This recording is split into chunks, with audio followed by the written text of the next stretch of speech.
Welcome to our house. This is the Screenplay Podcast. I'm your host, Evan Grenis, and with me as always, PGA Tour champion, Andrew Novak. Yo, what's up, everyone? Thanksgiving week. We're getting to the end of your fantasy seasons, and playoff races are starting to take a little bit of shape. Please get on YouTube, like and subscribe at Screenplay_podcast. We are on socials at Screenplay_podcast. You can also check out our website, thescreenplaypodcast.com. On there, you can find our picks of the week, merch, guest lists, and more. New episodes every Wednesday, 8 a.m., wherever you stream podcasts. Great week of football. We had some sick performances. We had some OT games. But before we get there, let's just talk about your week at the RSM Classic in Sea Island, Georgia. You took a couple months off. It's been a while since you played a tournament, but you played this week at the RSM at Sea Island, and you were leading through 36 holes.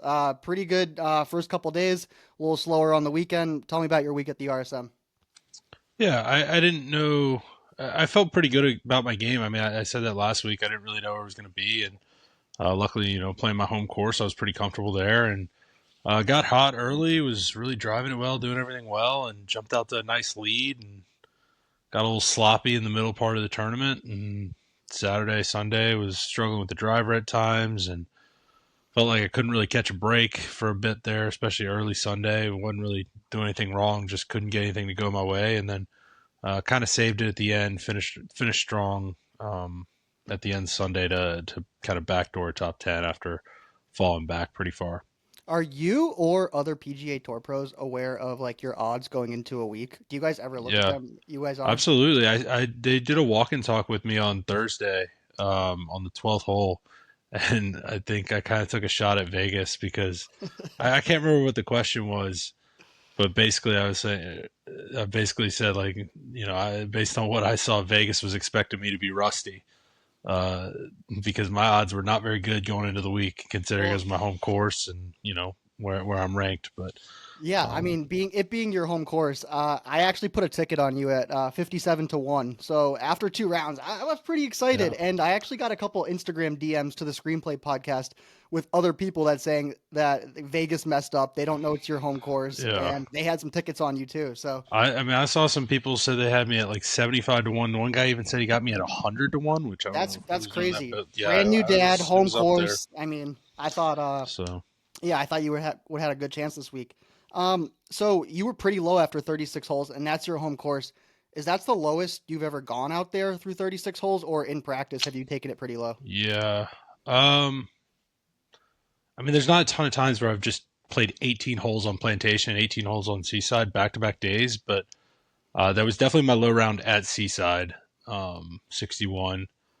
Plantation was a solid day. I've definitely shot lower on Plantation than that, but I think six birdies in a row at Plantation might be a record for me, and definitely 61 at Seaside. So a couple Yeah, nice ones there.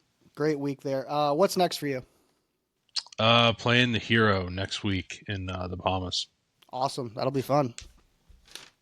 All right, that was a little golf talk. Let's get into the football. We are a football podcast. Sunday night football. Rams defeat the Bucs 34-7. This game was never really close, 31-7 at halftime. But still, no Bucky. Baker goes out in the first half with a shoulder injury. Stafford ties the record in this game with Tom Brady for the most consecutive touchdown passes without an interception at 27. Crazy, insane season right now for Stafford. What were your thoughts out of this game on Sunday night? Yeah, the Buccaneers are really in trouble. Like with all the injuries they keep picking up. Baker went out of this game. Teddy came in, and I mean he looked horrible. The offense in general just couldn't function. The Rams looked like the best team in the NFL. I don't know what's going on in the NFC South. I mean, I think a lot of people expected it to be one of the worst divisions in football. I think early season it maybe looked better than what people had expected, and now it's just like the Falcons have lost Penix. Tampa Bay has lost all kinds of wide receivers. Now they may have lost Baker. Rattler got benched for Shook, and Bryce Young is Bryce Young. So yeah, that whole division is a bit of a mess. On the other side, I think the Rams they better be number one in the power rankings this week because they're just flat out the best team in the NFL. Yeah, the Rams look really good. Stafford's having an incredible year. The Bucs started off the year really strong, and then they had their bye week, and now I think that's three losses in a row. So they haven't won a football game in over a month. Baker goes out. looking at the NFC South, so Bucs are still leading at 6-5. Behind them, you got the Panthers at 6-6, Falcons at 4-7, Saints are way out of it at 2-9. Um, do you think the Bucs are still going to take this division, or do you think the Panthers got a chance there at 6-6? I mean, even the Falcons at 4-7, if they somehow start Yeah. stacking a couple, like who do you think's I taking the feel NFC like South right now? I feel pretty confident like 9-8 wins that division. Oh yeah, I think so too. Um I think like Baker, it looked like the shoulder was non-throwing shoulder. It looked like it was left shoulder. Yep. Knowing Baker Mayfield and how he is, I'm assuming he's probably just going to play anyway, and he'll play through the pain and he'll make it work. I still have faith that Tampa will get healthier and sort things out.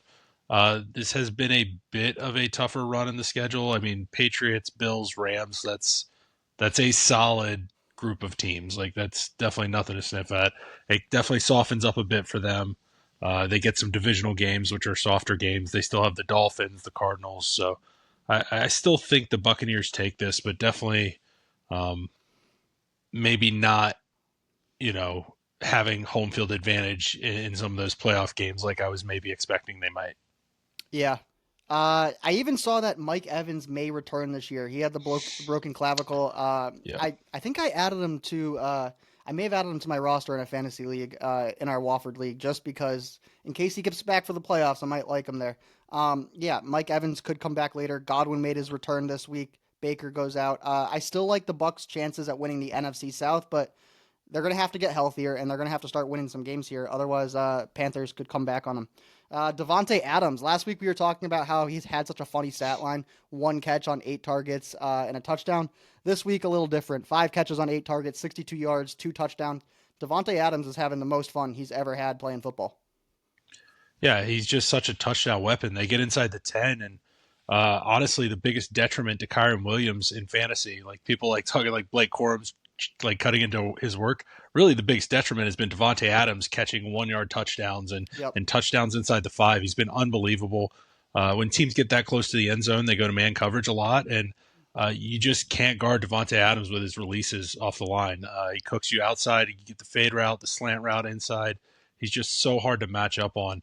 It looks like he's having fun playing football again. He's finally getting to win some games after being on, with a bad team last year. And yeah, I think he's definitely enjoying it.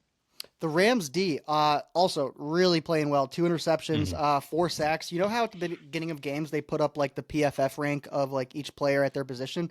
When they went through the Rams defense, every single player was like in the top third of their position. There was nobody in the bottom half. So across the board on the defense, they have some good young players who are really playing well. Next up, the Cardinals are going to the Buccaneers and the Rams are going to the Panthers. Let's get to the Cowboys. They defeat the Eagles 24-21. Eagles go up big in this game early, 21-0, but go scoreless in the second half. And Brandon Aubrey wins the game on a game-ending field goal. I got to be honest, I don't think Kevin Patullo, the Eagles' offensive coordinator, will be there next year. In a game where you are up 21-0, how does Jalen Hurts have 39 attempts and Saquon has 10 carries? It's baffling to me. Yeah, I do think that like Dallas's run defense is legit good right now.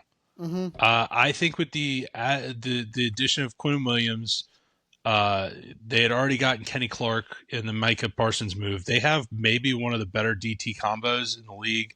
With Overshown coming back, I know the Raiders run like their offensive line sucks, but Genti had no running room last week. They basically had to abandon it, and essentially that's what we saw Philly do here. I mean, yeah, Saquon had 10 carries, he turned it into 20 yards. I mean, how many Yep. times is that going to happen? They were not having success with the run game. I think teams know that they can take advantage of Dallas's secondary a bit. That's where teams have kind of beaten them all year. And the Cowboys have taken a little advantage of that. And, they know they can take away the run, make teams a little bit more one-dimensional. And it bit them early. Philly hit some plays early, but eventually they started stacking some stops. And I'm not saying this Cowboys defense is good, but I do think it is a bit of a funnel now where it's going to be actually a little bit difficult to run the ball on them. Yeah, the defense Cowboys, the Cowboys defense from the first, I don't know, 8 weeks into the season to now, it's definitely a different defense than what we are seeing. When we look at the Eagles' losses this year, it's the same thing every year. There's a defined way that the Eagles win games, and there's a defined way that the Eagles lose games. If the Eagles lose a game, you can almost guarantee go into Jalen Hurts' stats, and he will have 35 plus throws every time they lose a game. Denver this year lost 38 attempts. Giants, they lost this year 33 attempts. This past week, Dallas 39 attempts. When Jalen Hurts throws the ball a ton, they don't win games. They got to somehow stick to that script a little bit better. The other thing I will note, the Eagles, I think they had their most penalties of the season in this game. 14 penalties for 96 yards. Double-digit penalties is never good. 14 penalties is insane. That is way too many to be winning football games. Yeah, I would agree. And like you said, with the throwing the ball, like it just seems to be a thing. Like AJ Brown will just like rile everything up, and this happened earlier this year. We talked about it, and they had a game right after that where they basically just threw the ball a ton, lost the game, but it made him happy. So like Yep. my guess is this was just a game where this was a make AJ Brown happy game, and then they can go win like 3 or 4 more games after this until he gets angry again, and then they have to throw the ball a ton that next game just to keep him happy. They'll lose that one, and then you just kind of keep going. Yeah, AJ Brown had a great game, 8 for 10, 110 yards, 1 touchdown. He did look good. I thought Devonta Smith looked really good as well. They were throwing it a ton, but again, when the Eagles throw the ball a ton, they don't win games. So let's look at the Dallas Cowboys. They're now 5-5-1. When we look at the NFC, they are currently the 10th seed. In ninth is Carolina at 6-6, eighth Detroit at 7-4. San Francisco holds the seventh seed at 8-4. Dallas schedule coming up. They got the Chiefs this week. They got the Lions, Vikings, Chargers, Commanders, Giants. Is there any hope that the Cowboys can make a playoff push, or are we just kind of playing some good football and really trying to put it together next year? I think Dallas has a chance simply because of the division they're in. I think they can beat up on some bad teams in their division, while teams in the NFC North and the NFC West have to play each other, divisional opponents late in the season, and it's going to be hard. There's going to be a lot of cannibalizing of teams there. Um, I'm not necessarily saying the Cowboys are better than the teams in the NFC North and NFC West, but if they all have to play each other, they're going to give some losses around. I think there is a route where the Cowboys could sneak in this. So, what's that? 6 games remaining. They probably realistically got to win 5 of them. You got the Chiefs and Lions this week. You can probably drop one of those, but then those last 4, Vikings, Chargers, Commanders, Giants, fairly easy opponents compared to the rest of the NFL. They are going to have to take those. I don't think 9 wins gets them in. They're going to have to win 5 of 6 coming in. Yeah, I would agree. They, especially with that tie, they probably need to get to 10 wins. So Next up, Chiefs are going to the Cowboys. That will be on Thanksgiving. And then the Bears, they are playing at the Eagles. That is going to be your Black Friday game. All right, Chiefs, they defeat the Colts 23-20. Big time AFC matchup here. Colts pull out to a big lead at Arrowhead. And it takes the Chiefs until overtime to pull out this win and keep their season going. I mean, this game was going the Colts' way all the way until the fourth quarter. Once the fourth quarter hit, the Chiefs outgained the Colts by 218 yards in the fourth quarter and overtime combined. Absolutely crazy. I mean, I think in the fourth quarter and overtime, Chiefs had 236 yards and the Colts had 18. Just a completely different game from the first 3 quarters to the last quarter and overtime. yeah, I mean, Colts went up in this game, and the Chiefs just kind of fought their way back, and they just kind of leaned on the Colts. I mean, really, they didn't have the ball. The Chiefs played keep away. There was a huge time of possession difference in this game, huge first down difference in this game. The Chiefs just really let Kareem Hunt just rumble around. It wasn't like crazy efficient. It was like 3.5, 4 yards a carry, but anytime it was short yardage, they were going to him. And Kareem Hunt has been unbelievable in short yardage this year. It just kept the sticks moving. After early turnover by Mahomes, they played a pretty clean game after that, and they just managed the game well. They won a game that they pretty much. I mean, I felt like they kind of had to win, and the Chiefs just found a way to get it done when their back was against the wall. Yeah, Mahomes threw that early pick, almost a pick 6, and we know that Yeah. stat. If Mahomes throws a pick 6, he's never won a game. So they saved him on the 1 yard line there. They ended up winning this game. But yeah, Kareem Hunt looked amazing. They gave him 30 carries. That's insane. He had 30 carries, 104 yards, a touchdown. He had another 3 receptions for 26 yards. So really great game out of Kareem Hunt. You talked about the possession there. The Colts had the ball for 25 minutes, and the Chiefs had it for 42 minutes. That's a 17-minute difference. Absolutely massive. I mean, I feel like most of the country wanted the Chiefs to lose this game. I kind of wanted the Chiefs to win because it gives the Patriots a better look towards the that number one seed with the Colts losing. So I'm a little happy with the Chiefs winning. I think it makes the Patriots' path to the number one seed a little bit easier. I want to talk about the play calling here for the Colts a little bit. So similar situation where they go up in the game and they kind of abandon the run a little bit. So Jonathan Taylor had 3 rushing attempts in the fourth quarter and overtime, totaling 3 yards total. This guy is like what, number 3 in the MVP race, maybe number 4, having one of the greatest seasons of all time. 3 rushing attempts in the fourth quarter and overtime, uh, leading to 3 yards. You got to get your man more carries than that. Yeah, absolutely. He's the guy that's got you there.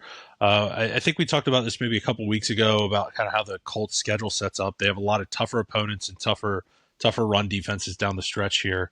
Yeah. Um, Maybe saw a little bit of that this week. The Chiefs, I really do think, have one of the better run defenses in the league.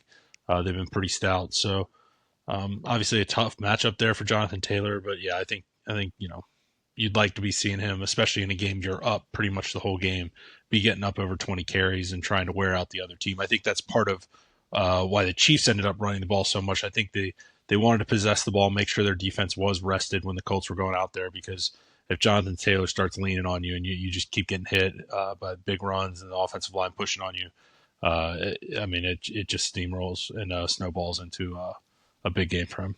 What do you think about the rookie Brashard Smith? When they get the ball to him, he's got like a burst of speed that Kareem Hunt doesn't have. He had 1 carry for 5 yards, 3 catches for 31 yards. What do you think of Smith? I think that he needs to be involved in the offense. I mean, they have so many pieces; it's hard to get in the ball a lot.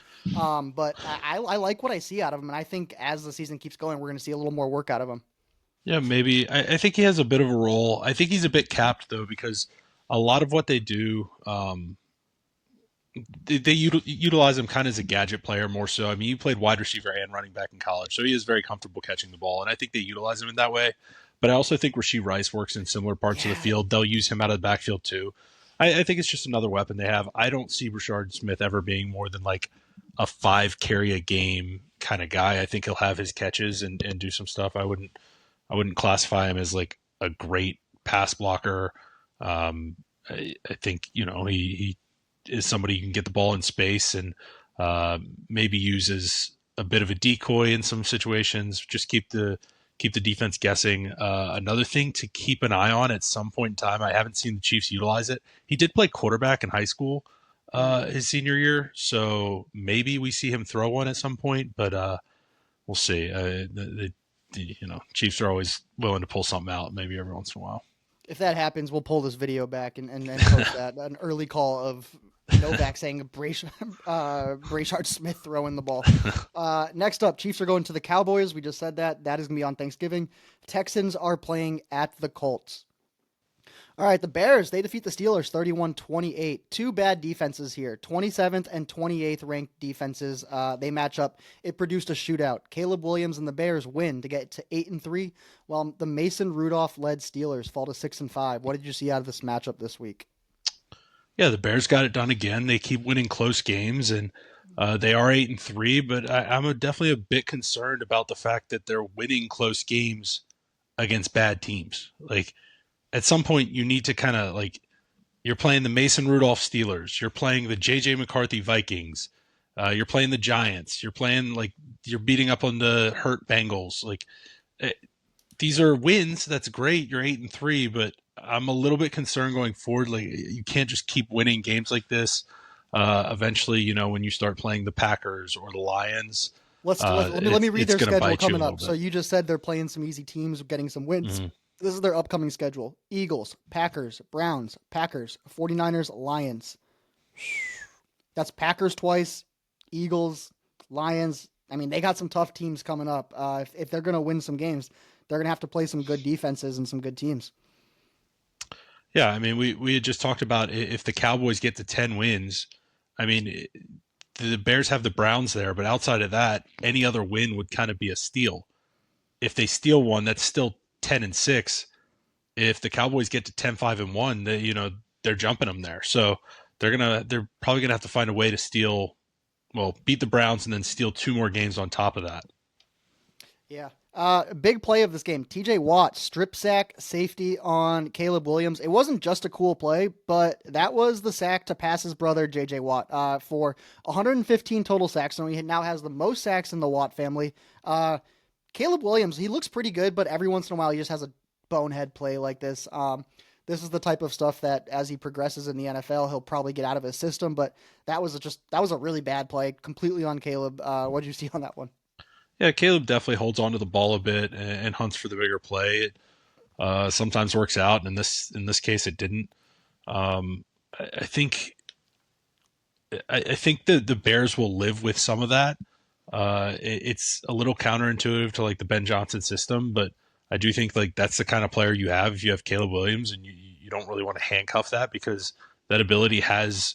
I mean, that basically won him the game against the Giants a few weeks ago. Him getting out of the pocket, making plays with his legs. He had like 60 yards rushing in that game. And I think that is just an aspect of the offense, but sometimes, you live with the bad. Do you think Caleb Williams has the strongest arm in the NFL? When he rolls out to the right and like tries throwing something 20, 30 yards downfield, like who has a stronger arm realistically in the league than Caleb? Like On TV, I mean, I'm he not saying rips it. I'm not saying accuracy or anything, but just straight up like if we put a speed gun to it, like he might have the hardest ball thrown in the NFL. Who else has thrown it that Yeah. hard? I think other quarterbacks just are actually like Have more touch? they're like trying to make sure their wide receiver can catch it. I think Caleb is just throwing it as hard as he can because it's like I can. Yeah, I mean, it is him rolling out full speed left or right is always like, okay, what's about to happen now? Yeah.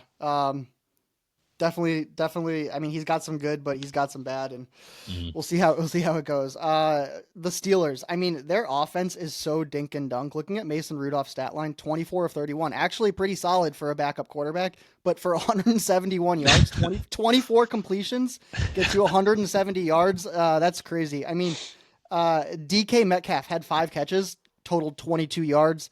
Calvin Austin had 4 catches for 36 yards. Your tight ends, Fryermuth.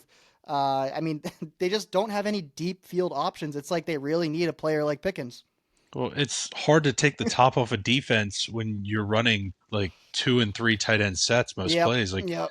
Like generally, if there's only one wide receiver on the field that you're really concerned about, you can roll a safety over top of it. It makes it a bit hard to take advantage of that. So, yeah, I mean, I think it is just kind of how this offense is.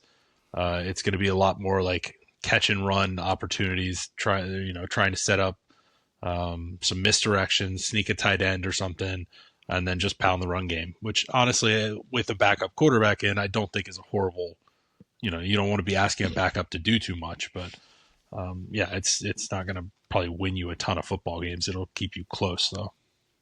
Next up, Bears are at the Eagles. That's the Black Friday game. And then Bills are going to the Steelers.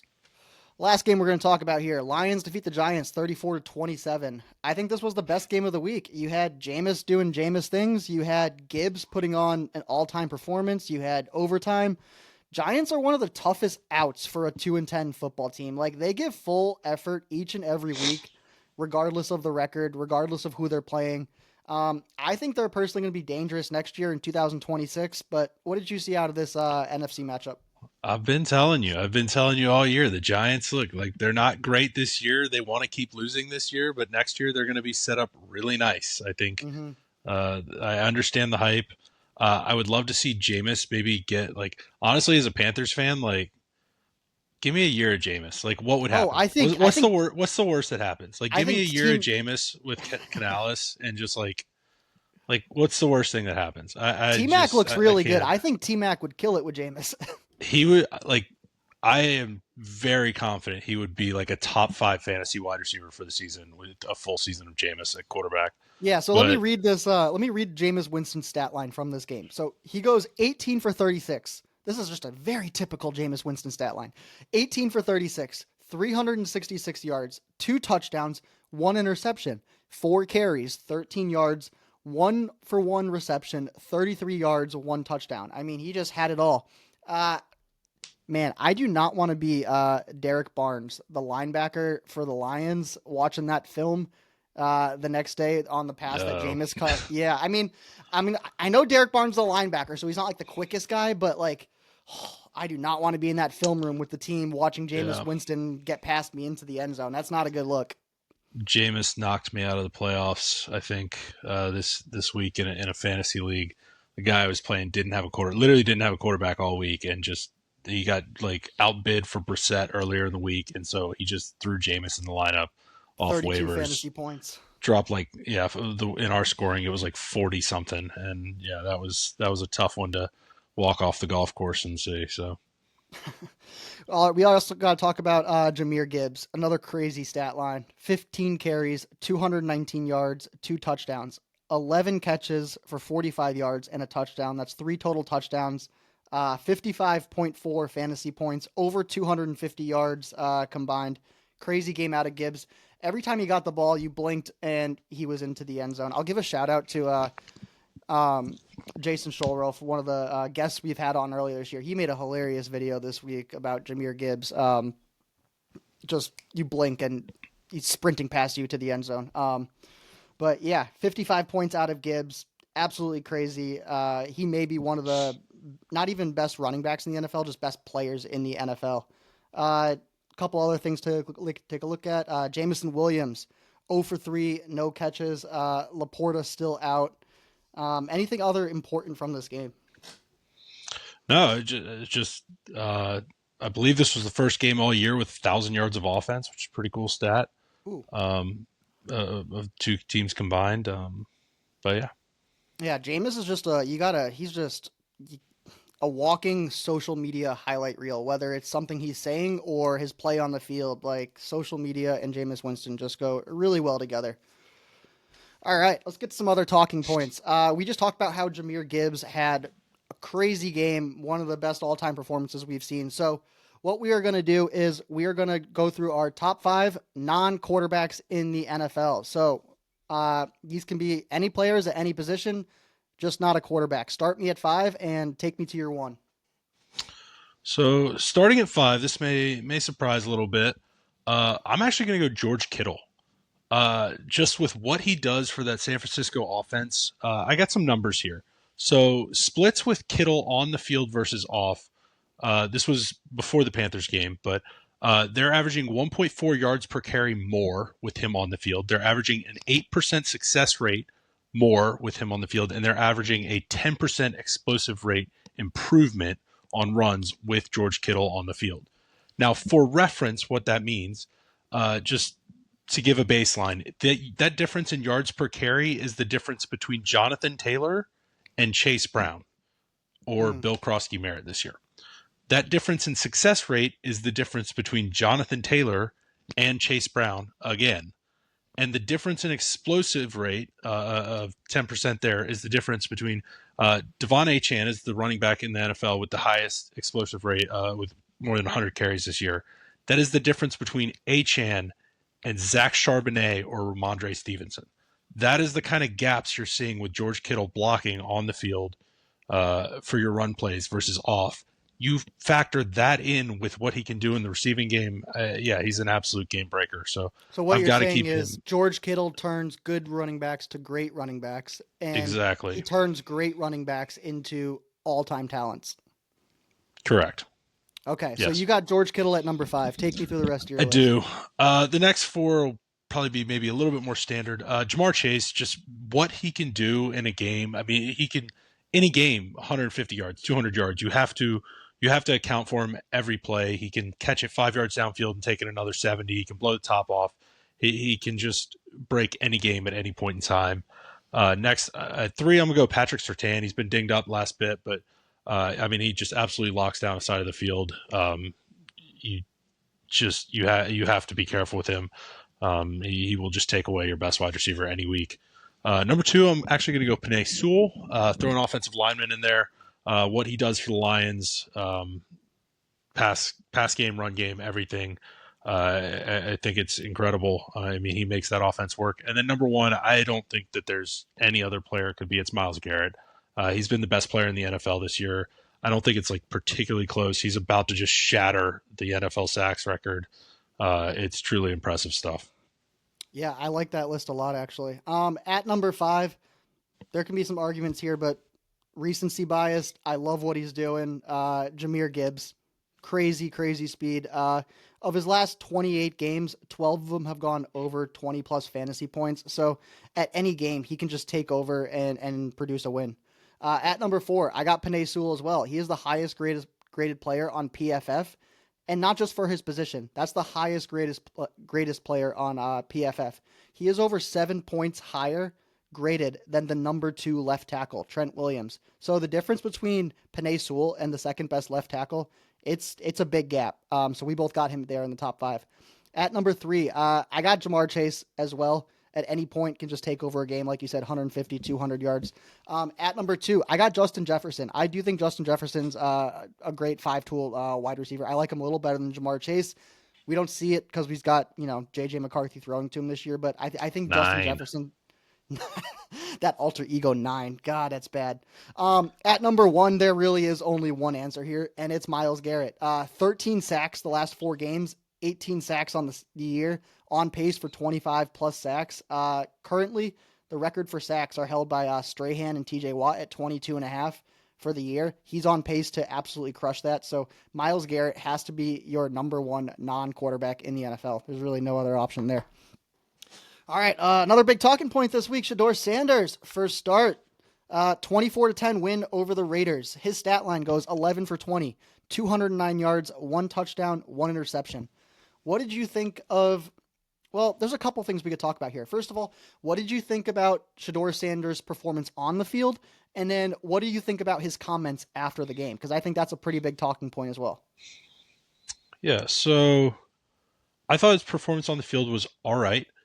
I thought I did not expect the ceiling of plays he showed. There was a couple throws he made in this game that I was legitimately impressed by. I did not expect. I didn't know he had that arm strength. So definitely significant improvement this game to previous game. Now he did hold the ball too long on multiple occasions. He took he had a horrible pick where basically the Raiders fooled him by dropping a defensive end into coverage. But still, that's stuff he can learn from. I thought he was fine this game. I thought what the Browns did was pretty good. They mixed some Wildcat in. They really tried to lean on the run. It helped they got up early in this game, so they were looking to work clock. So there wasn't nearly as much pressure on Shedeur to have to go out and do a ton. But yeah, I thought he managed the game decently. Like realistically, this Browns team, their defense is so good, and they actually have a solid run game. Like as long as he limits sacks and limits turnovers, like they'll be fine. They probably won't get blown out a ton. Um, we'll see. As far as his comments after the game, I think that's just kind of how he is as a leader. Like he just wants to be confident. He wants to, go prove himself. And I don't mind like a guy betting on himself or saying that,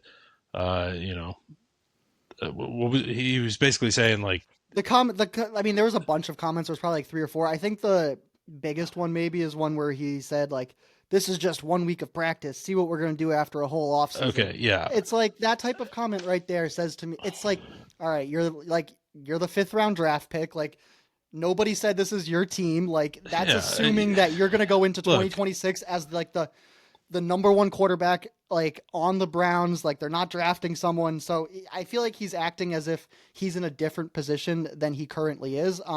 I don't mind the confidence. I just think some of the comments on stuff like that are wild. Like you would. I mean, he would. The Browns don't have they got 3 wins this year. He just went out and got them win. I get it's the Raiders, but look, if you go out and win, I really.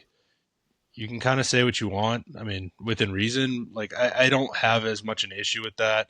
I think that is like kind of how he was in college. Like it's not really him changing who he is. I think when he wins games, he's gonna let you know about it, and I think that's fine. I don't think he was necessarily like a bad teammate in Colorado. His teammates seemed to like him there, so I think that's just kind of like his leadership. He's trying to instill confidence in his teammates by saying like, hey, look how good we are, look how good we can be. I don't necessarily have as big an issue with that. I don't think it's an issue for the locker room or the team that he's on, but for the league, it's an issue. I don't think other teams would want to like bring him in saying stuff like that. I think it's also like never give fire to the other team. Like that's kind of like a Tom Brady thing. It feels like to me like that gives fire to the other teams playing you. I will say, Cleveland is a great team for him to play on. Like he doesn't have to do a lot. He doesn't have to throw it a lot. The defense can win the games. Just basically don't turn it over. In college, he was like this high completion percentage guy. So if he brings that over to the Browns, like I do think it's a good team for him. Watching him play this game, I felt like he was a less mobile Russell Wilson. What's your comp on Shedeur? Like an earlier in Russell Uh, Wilson's career, but like less mobile. That's yeah, kind of what it looked like to I me. don't think he had that one great deep ball there to Bond where he was rolling out. I don't think Shador has the deep ball that Russell had. I think Russell definitely was more mobile as well. Um, a comp for Shador. I mean, I think he's not quite like prototype size, but and definitely doesn't have like the biggest arm. But I think he's just your basic kind of game manager quarterback. I think if you surround him with solid players and he's comfortable in the pocket, like I think he can probably do some good things. He makes some good throws. Um, but yeah, I don't think he's the kind of quarterback you want to like be asking to do a ton. He's not going to turn into Superman for you. He's not a Josh Allen. He's not really. He doesn't have like the escapability of even like a Patrick Mahomes. I wouldn't say like that's not really him. He's ideally I want some quicker passes, get it out to guys that can go make plays, and lean on a run game. When we look at the Browns schedule the rest of the year, I will say he's got some pretty favorable teams that he's playing here. 49ers, Titans, Bears, Bills, Steelers, Bengals. Every single one of those teams I named has a bottom half defense in the NFL currently. So I do expect Shador to put some good games here together the rest of the season, and we'll see what we got going forward. All right, let's get to our power rankings. Definitely some shuffling up this week, some losses. Let's get into it. At number 10, we got the Ravens, 6-5. I don't think Lamar is 100% healthy. I don't think he said it, but I'm just watching and it doesn't seem like he's right. I will say they have the number one ranked D since week 7, and they got 5 straight wins. So Ravens at 10. At number 9, I got the Colts, 8-3. They just lost an OT to the Chiefs. For 3 quarters, this was the better team. I think they really should have won this game. I think they're a legit team. They dropped a little bit, but I still thought it was a solid game for the Colts. At number 8, I got the 49ers, 8-4. Purdy, terrible game. Bosa, Warner out. The defense still looked good. They're in the playoff hunt. Well-coached team. Pieces are coming back. 49ers at 8. At 7, I got the Chiefs, 6-5. They lead the NFL in yards per game. They won 23-20 versus the Colts. They're top 10 in offense and top 10 in defense. So they're putting it together. At number 6, I got the Lions, 7-4. They won 34-27 versus the Giants in overtime. Gibbs is playing unbelievable, all-time performance this week. Their defense is giving up points. Luckily, their offense can score points, so kind of balances out a little bit. At number 5, this team was they were number 1 for a while, but they dropped this week. We got the Eagles, 8-3. They blew a 21-point lead to the Cowboys. Hurts, 39 attempts this week. That's way too many for him. Something is wrong with the Eagles. I don't know what it is. Like I can't necessarily see it on the screen, but like something's wrong with them. I can't pinpoint it. At number 4, we got Seattle, 8-3, 30-24 win versus the Titans. This game was way over before that. The score does not indicate how the game went. JSN, I think he just passed the Seattle all-time single season catching yards record, and that was week 12. So JSN is killing it. This team has the highest run percentage in the NFL. At number 3, got the Patriots, 8-2. This was a win versus the Bengals. It was a pretty bad win, 26-20. Will Campbell goes out. That is massive. Milton Williams still on the IR. They got the best record in the NFL, but they need to get healthy over the next month and a half before they get into the playoffs. Will Campbell being out, they will need him in the playoffs if they want to get any wins going forward. Number 2, I got the Broncos, 9-2. Off a bye. They're playing Commanders this week on Sunday Night Football. They have the most sacks.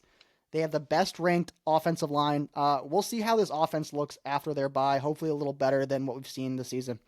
at number one. There's only one team that can be here. It's the Rams. They're 9-2.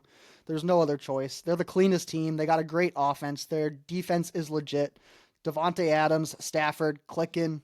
Rams at one. Just outside the top 10, we got Bears, Green Bay, Bills. Any comments there on the power rankings? No, I just wanted to make sure Rams were at 1. Yeah, they should be one on everyone's list this week. I don't think there's any much argument there. All right, let's get into fantasy football. Week 13. Week 13 starts. Who's a good start this week? So, he flopped last week, but I'm getting Mark Andrews in starting lineups because he is playing the Cincinnati Bengals, and the Bengals do not even attempt to stop tight ends. Last Hunter week, Henry Hunter had Henry. a big game. I'm expecting similarly Mark Andrews to have a good game in this and bounce back. Next up, Devin Neal. It looks like he will be the starting running back for the Saints playing the Dolphins. Dolphins run defense, not fantastic. And Neal can catch the ball. He can run. He was a good player in Kansas. And I think he is very much startable this week in a good Yeah, it's a matchup. good call. Mm-hmm. And then my third one, I bounced around which wide receiver I wanted to give it to, but I'll go Troy Franklin. He has had the higher first read percentage the last few weeks. It seems to be like that's who Bo Nix wants to be his guy, playing the Commanders. Their secondary is not good. Franklin has had a ton of deep shots missed this year by Bo Nix. I think maybe this is the week where Bo actually finds a way to get one accurately to him, and Franklin has a big game there. I'm going to go Jalen Warren, Kenneth Gainwell. They're both playing Buffalo this week. Buffalo's run defense, it's not great. So I expect both of them or one of them to have a pretty good game against Buffalo. RJ Harvey on the Broncos coming off bye, playing Commanders. Not a great run D. I could see RJ Harvey having a good week, getting in the end zone this week. Last one I'll throw in here, Trevor Etienne versus the Titans. Titans, obviously. I'm sorry, Travis Etienne. There you go. Trevor's there we go. with the Panthers, and he's not. Yeah, I know. ETN versus the Titans. Titans are struggling, and I think it should be a good week for ETN. Hopefully, he gets in the end zone. There Week is a 13, there is a Trevor on the Jaguars that's pretty bad too, though. So yeah, there's a couple there's a couple ETNs out there. Week 13 sits. Who you got? I'm gonna start David Montgomery. This is kind of Gibbs' backfield at this point. Montgomery's been getting snaps, but he just has not been nearly the player that Gibbs has. They're playing Green Bay. This is a solid defense. I think it's just going to be tough to get him in there. Next up, this is a potential revenge game, but I don't love it. DeAndre Swift playing the Eagles, yes, potential for revenge game, but he's just ceding too much volume to Monungai. They're basically at this point just swapping off drives. He'll maybe have some half decent passing volume in this game, but still, I don't feel confident starting him in this spot. And lastly, you had mentioned Milton Williams on IR. That has definitely hurt the Patriots' run defense. It is still a good run defense, though. I don't think Tyron Tracy is going to be a good start this week. I only got one more to throw in here. You hit a couple of them there. Jared Goff, I think he's number 10 or 11 fantasy quarterback this year, playing Green Bay. Green Bay's offense is struggling, but their defense is really solid. I think this Lions-Green Bay could be a very low-scoring game. I don't think it's a great week to have Goff in there. All right, waiver wire. Who should we look at? On here, I got Devin Neal. He is available on some waiver wires. You just said he's going to start. He's projected right now for 11 fantasy points versus Miami. But if he gets a touchdown or he gets a couple catches, we could see Devin Neal get up to that 15, 20-point fantasy game. Who else should we be looking at on the waiver wire? Yeah, and we don't know how long Kamara may be out. They may end up holding him out. His upcoming schedule is Dolphins, Buccaneers, Jets, Titans, Falcons. So if he ends up being a multi-week starter, not a bad option at all with Devin Neal. Keep an eye on Dameon Pierce. He did just get picked up by the Chiefs. It sounds like Pacheco's playing this week, but I don't know. Anything can happen in that Chiefs running back room. It hasn't been great this season. I would also keep an eye on Chris Rodriguez. Bad matchup this week for the Commanders. The Broncos obviously have a very good defense, but there are some options, for some decent matchups going forward. Rodriguez has been definitely getting more of the carries, especially the goal line work in that offense. So I think he's a guy to maybe stash. Next up, Jim Dike and Jaden Higgins, both rookie wide receivers. If they're on there, go ahead and grab them. They've been very good. Higgins got a ton of targets this past week. Didn't turn it into much. Did get the touchdown though to kind of save it back. And DK had a punt return touchdown and also a touchdown in the game. So these are both rookies that I think could see their roles continue to grow as the season goes. And then one last name I'm going to throw in there at tight end. If he's on the waiver wire, especially if you're in maybe a non-PPR league, go grab Taysom Hill if he has tight end availability.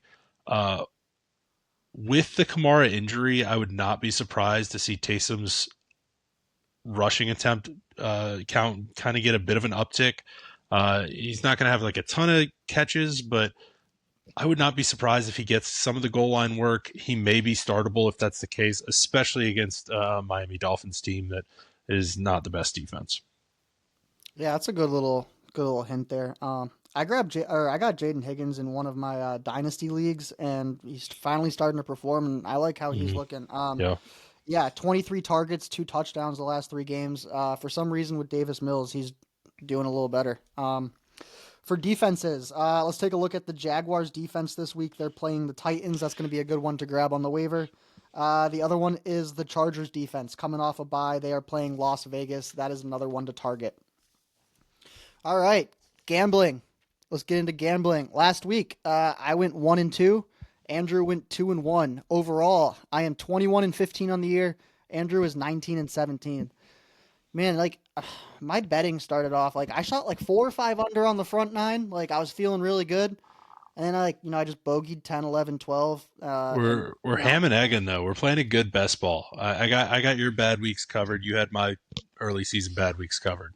yeah, I think I was killing it early. I think the last 3 weeks, that's 3 straight weeks of 1-2. So I need to get back on the winning train. Let's take you through the lines. There are games all over the place this week, being Thanksgiving. So Thursday, 1 p.m. we get Packers at Lions. Lions favored by 2.5. 4:30 p.m. we get Chiefs at Cowboys. Cowboys getting 3.5. Late night we get Bengals at Ravens. Ravens are favored by 7. Friday, Black Friday, 3 p.m. we get Bears at Eagles. Eagles favored by 7. Sunday, 1 p.m. window, Rams at Panthers. Panthers getting 10.5. 49ers at Browns. Browns getting 4.5. Texans at Colts. Colts favored by 4.5. Saints at Dolphins. Dolphins favored by 6. Falcons at Jets. Jets getting 2.5. Cardinals at Bucs. Bucs -3. Jaguars at Titans. Titans plus 6.5. 4 p.m. window, we get Vikings at Seahawks. Seahawks favored by 10.5. Bills at Steelers. Steelers getting 3.5. Raiders at Chargers. Chargers favored by 10. Late night, we get Broncos at Commanders. Commanders plus 6.5. Monday night, we get Giants at Patriots. Patriots are favored by 7. There are no buys this week for Thanksgiving week. What is It's a lot of what's the football most? games. There is NFL on Thursday. There's NFL on Friday. There's NFL on Sunday and Monday. It's gonna be a good week. What is the most must-win game of the week? So I think there are multiple good options. I went with the one that is a division game. I think the Colts need to beat the Texans at home. The Colts schedule is very tough, basically through the end of the season. The Texans are on a heater right now. You do not want to give the Texans any more momentum. I really do think the Colts need to win this game. I'm gonna go with the Cowboys. If they lose this game, I think they drop to 5-6-1. I don't see the playoffs happening for them. So I think they really need this game on Thanksgiving at home versus the Chiefs. If the Chiefs lose this game, I still can see them getting in, but I think the Cowboys really got to win this one. All right, bets of the week. What do you got? Yeah, I'm gonna start on Friday night. This is it's kind of a gut feeling, but I'm gonna take Chicago and the 7 points there. Um, this is a bit of a contradictory pick to kind of what I was talking about earlier, with where they were just squeaking by lesser teams. But I do think Chicago can hang here. I think the Eagles have been struggling. I do think that the Eagles probably win this game, but I do think the Bears keep it close enough to cover that. This Bears team, I mean, they're solid. They've been able to run the ball on a lot of teams, and they get it done through the air enough. I think they keep it close. I think Vegas is maybe disrespecting them just a little bit.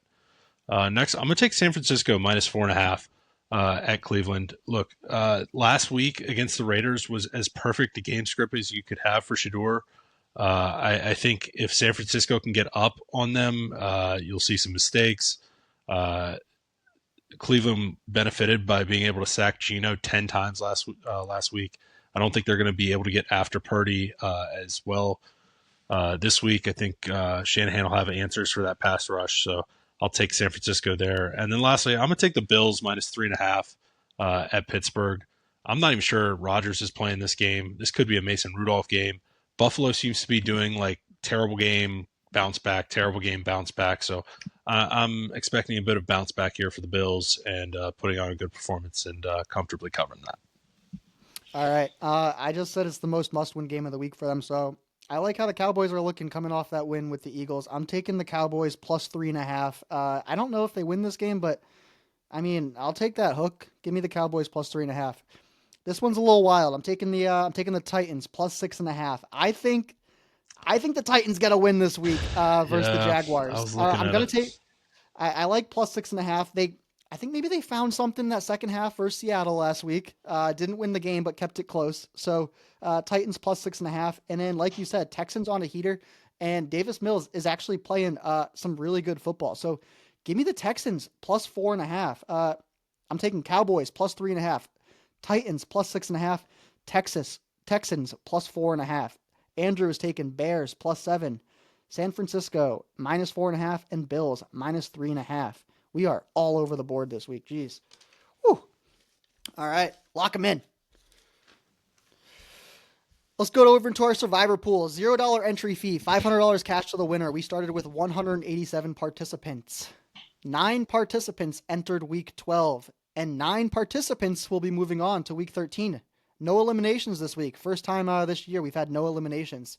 4 people took Baltimore, 2 people took New England, 2 people took Seattle, 1 person took the Lions. Really sweat that one out. You can send a thank you card to Jahmyr Gibbs for keeping you in it. Yeah, so 9 people left in the survivor pool. One of them will be taking home $500 cash.